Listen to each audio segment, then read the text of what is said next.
I'm going to first of all say welcome to the program, sir. It's good to have you on the program tonight. Welcome to the #1 show on the internet. This is the Fred Factor.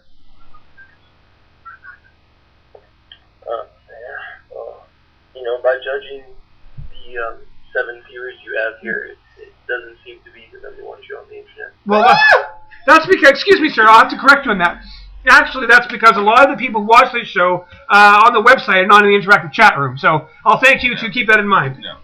Okay. Now, Jeremy, I understand that you worked your last day today at a job that you work. Is that correct? Yes, that is. And tell me how that felt for you. It felt pretty good to get out of there, and change is always a good thing. Now, could you tell me a little bit more about what your job was, please? You don't have to mention any specifics, but what was your job, sir? I was a line cook. You were a line cook, and you are 17 years old? Yep. Okay. Now, why did you decide to quit your job? Well, there's like school and just stuff I want to do before I don't have time anymore. Right. Now, you worked at this job for quite a while, like 3 years, correct? Something like that, yeah. Right. And how does it feel? I mean, are you worried about the future not having a job anymore? No, not really. You're not worried about it at all? No. Not even a little bit? Not even a little bit. Not one iota? Not a single worry. Interesting. Well, it's funny, because it seems like a lot of kids your age seem to be going through quite a few jobs. It used to be that someone who was 16 or 17 would have one job all the way through high school, and sometimes all the way through college, but a lot of kids seem to be leaving their jobs and have an uncertain future ahead of them. I would disagree with that. You would disagree with that? But in what? I don't think most kids even get jobs. That's a good point there. Well, I suppose that's true. Well, man, you just recently changed your job too. You're a little bit older than Jit. You're like 36. And you basically changed your job, working at one place. Again, we won't get into specifics, but working at one place for 8 years, I think. And then suddenly, out of nowhere, you just changed your job too. Wasn't that kind of risky? For me, it's a lot more risky because in Jerem's case, he's got school, right? He's got a parent who's going to look after him. I don't really have that on my own. And but, it gets to a point when you're working where enough is enough and you just need a change. A change. Yeah, it's something referred to as a 7-year itch. I usually have that, but for a totally different reason. Herpes. I'm going to ignore that you didn't say that. Jeremy, would you agree with that statement? Sorry, I didn't. He was saying that you have a 7-year itch. A 7-year itch. Yeah. Well, okay, a 7-year itch is a term referred to when people just leave their jobs. They just get tired of doing it. Yeah, I think a lot of people get that. Was that your case? Yeah, I think so. I think in Jeremy's case, it was a little bit more like he just wanted to get stuff done and work was getting in the way of it. It was a mix of everything, yeah. Right. Now, do you feel that kids your age, Jeremy, go through a lot of stress when they add work and school together? At times, it can be stressful. Can I have an example? Well, if you're working a job where you have to be there for late nights, and then you have to get up early for school, and, you have shit to do for school, and it all adds up, right? What are your thoughts on this? I wasn't really... Well, what I'm saying is, he's saying that there's a lot of stress involved. You don't have that excuse. I had a lot of stress involved. Oh, please. And there was a lot of drama going on. There was a lot of drama, but... and that just adds to the stress, and it gets stressful when you just don't want to be there anymore, and right. You have to be there every day. Okay. And that's kind of what it was like for me, because I just did not want to be there. I did not want to be around certain people. I just didn't want to have to deal with a lot of the stuff that was going on, and it just added and built up, and then finally I just had to go. Right. Jeremy, what do your parents think about your decision to quit your job? Well, they support me in it. And why is that? Well, I've been there for 3 years, and, school's more important. Right. And you're planning to go to some post-secondary education, I understand. Yeah, I'm going to UBC. Right. And you would likely have had to reduce your hours anyway for the extra workload. Probably just to weekends. Right. So the situation you're in is you think this is the best decision for you at this time? For me, I think this was a great decision. A great decision, no less.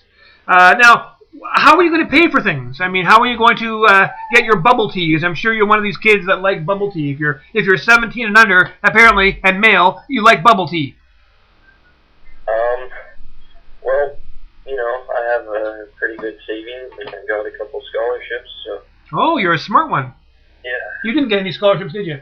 I got a passport to education. Well, everyone gets a passport to education. No, that isn't true. I got a passport to education, and I got a mercy pass in Math 11. Yeah, this is because I felt bad for you. Like, oh man, this guy's never gonna be able to go to school if we don't really help him out. So they gave you some money. Well, it was like really pretty much they all just pitched in a bunch of money and then just kind of gave you a stamp. yeah, that's true. But I guess my point is, Jeremy, you got scholarships for stuff. That alleviates some of the need for you to pay for your own education, doesn't it? Yes, it does. Do you think that scholarships are ruining North America? What the hell? Is this Tim? What? No, I would disagree with that. No, if I was Tim, I'd be saying scholarships are responsible for global warming on Mars. Totally different subject. But don't you think scholarships, Jeremy, sometimes make people's lives easier and they don't have to earn the things that they get? Well, you have to earn the scholarship, which is work in itself, so. Oh, yeah, I guess there's that whole earning the scholarship, getting good grades and So stuff. Fred's kind of stupid. Right, okay. I don't know if you know this, but Fred's really dumb, and he doesn't understand the idea behind scholarship. I understand the idea behind it. Just because I didn't get one doesn't mean I don't get the concept. I just think scholarships are a weak way out, personally. And I think that if you accept a scholarship, then you're probably a bubble tea drinker. That's my opinion. Jeremy, what's your thought on that? Well, first off, I'd like to say that you are a moron. Unreal. I could call a moron on my own show. Well, you are a moron. Thank you. Thanks, Peanut Gallery. What was the second thing you were going to say, Jeremy McGurm?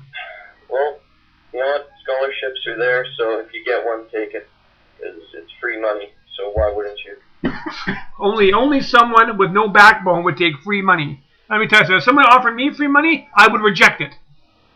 Well, like I said, you're a moron. Unbelievable.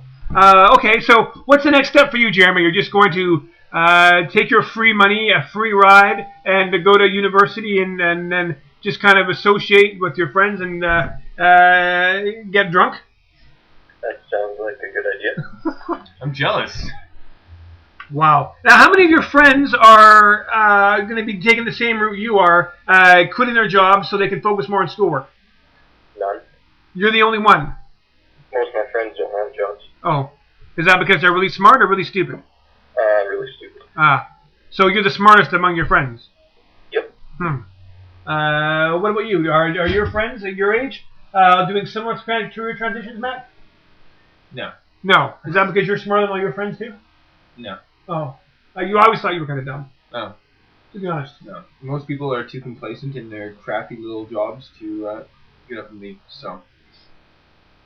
I don't think I can turn to that point. I think what are you insinuating there? I'm insinuating that you're a lifer and you're going to be Oh my serving God. pancakes Oh, until you're 80. Unbelievable. And then, cause there's no mandatory retirement, right? So they're going to actually work you until you're like 80.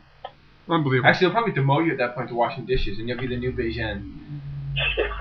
Wow. I can't believe we just went down that road. Oh my God. All right, well, Jeremy. You can barely serve now, so I mean, Let me imagine know. what's going to be like in 10 years. Hey, when you guys are finished picking on me, let me know, okay? Okay. I was pretty sure it was called the Fred Factor. Oh. Unreal. Jeremy, what advice would you give to people your age in high school who are not quite sure if they should stick with their job or they should leave it? What's your advice? Well, if you have things you want to do in life, do them now while you're young enough before you're stuck in a job that you cannot quit. Huh. That's actually some good advice. You are a smart one, aren't you? I'm pretty fucking smart. Well, thank you for joining us tonight, Chimpy. I appreciate it. Good luck in your new career. Yeah, thank you. You take care, my friend. Bye, Jerry. Peace out, Thug.